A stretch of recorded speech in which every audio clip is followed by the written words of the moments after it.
Tu entres dans le showroom et ça te percute. Pas les lumières, pas le son parfaitement calibré, mais ce silence derrière tes yeux. Ce moment où tu te rends compte, ils sont tous beaux, trop beaux. Des rouges éclatants, des noirs profonds, une netteté si vive que tes yeux plissent. Mais voilà le truc. Dans ces allées, la perfection n'est pas une preuve, c'est de la persuasion. Parce que peu importe à quel point l'image semble réelle en magasin, ton salon ne brille pas sous des projecteurs de studio. Il est encombré les dimanches, sombre les matins de pluie. Et parfois, un jouet de bébé roule sous la télé pendant une soirée film. Et tu le laisses là, pendant une semaine. Et dans ce vrai salon, tu ne veux pas juste un écran éclatant. Tu veux un écran sincère. Chaque année, les maisons deviennent plus intelligentes. Mais les choix, ils deviennent plus flous. Fini le duel plasma contre LCD.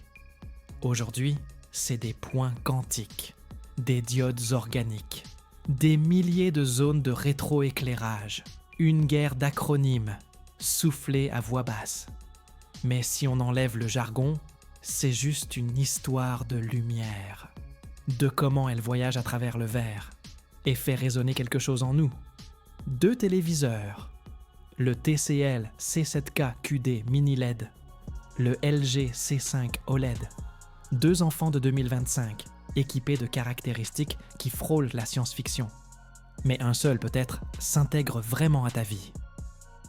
Commençons par ce que les chiffres ne disent not pas. Le LG C5.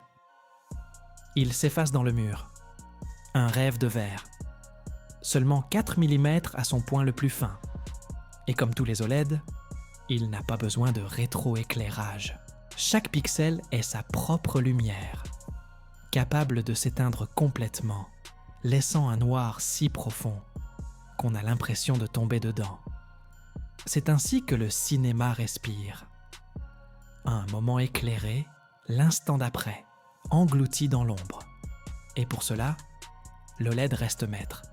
Mais le TCL C7K se bat autrement, avec de la puissance brute, des points quantiques filtrés à travers des milliers de mini-LED, plus de 1000 zones de gradation, des panneaux HVA ajustés comme des ailes de papillon, parfaitement alignés pour le contrôle. Il n'éteint pas chaque pixel individuellement. Il étouffe la lumière intelligemment, zone par zone, scène par scène. Dans les pièces lumineuses, il brille, littéralement. Car pendant que le C5 plafonne autour de 1000 nits, le C7K s'élève au-delà de 2600. Ce n'est pas une différence, c'est la lumière du jour. Et dans une pièce baignée de soleil, ça compte. Mais ce n'est pas qu'une question de luminosité, c'est la capacité à rester lisible quand la réalité est imparfaite, quand quelqu'un ouvre les rideaux en plein film, quand tu es assis 3 mètres de côté avec un bol de céréales. Et voilà le twist. Autrefois, les dalles LED comme celle du C7K viraient au gris dès qu'on n'était plus bien en face, mais plus maintenant. Grâce à cette nouvelle génération de QD Mini LED plus HVA, les angles de vision ne sont plus un problème. Tu gardes la couleur, tu gardes la profondeur. Et dans un vrai salon, ça fait toute la différence. Imagine un samedi paresseux, des enfants éparpillés sur le tapis, le chien, la tête enfoncée dans une couverture. La moitié de la famille ne regarde même pas l'écran de face.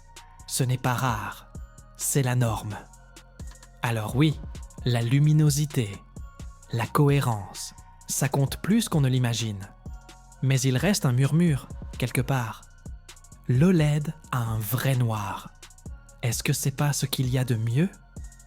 Et c'est une vraie question, parce que, techniquement, c'est vrai. Le contraste de l'OLED n'est même pas mesurable. Il est infini.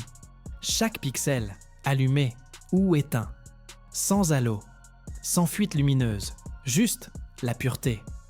Mais voilà le problème. La lumière de l'OLED a un prix. Trop poussé, trop longtemps, et elle faiblit. Pas en une nuit. mais petit à petit, car chaque pixel est organique. Et comme tout ce qui est vivant, il finit par fatiguer. Trop de matchs avec des scores figés. Trop de vidéos mises en pause pendant des heures. Et avec le temps, une trace peut persister. Le burn-in est plus rare aujourd'hui. Les OLED modernes se protègent. Déplacement automatique des pixels. Désactivation intelligente. Mais le risque existe toujours. Tandis que le C7K n'a pas cette peur. Basé sur du rétroéclairage. Structurellement plus épais, mais insensible à l'usure. Laisse un logo statique pendant des jours. Il s'en fiche. Et il y a quelque chose de rassurant là-dedans. Tu veux un écran pour 5, 10 ans. Tu veux un compagnon solide, pas une pièce fragile. On arrive à une croisée. Beauté ou puissance, silhouette ou robustesse. Le C5 est élégant, chuchoteur de contraste. Le C7 est plus frontal, pas en bruit, mais en confiance. Et ce n'est pas une guerre de specs, c'est un choix de vision. Parce qu'en 2025, acheter une TV ne se résume plus à celui qui gagne la course. C'est une question de ligne d'arrivée. La tienne. Tu veux la magie feutrée des nuits au cinéma? La précision de l'OLED, silencieuse comme l'ombre? Ou le réconfort quotidien d'un écran qui tient tête à la vraie lumière du jour? Peu de gens te le diront. Mais les gens n'achètent pas les pixels. Ils achètent une présence. Allons plus loin. Parlons mouvement, couleur, jeux vidéo. Et pourquoi parfois, la TV la plus impressionnante sur papier n'est pas celle qu'on finit par ramener chez soi.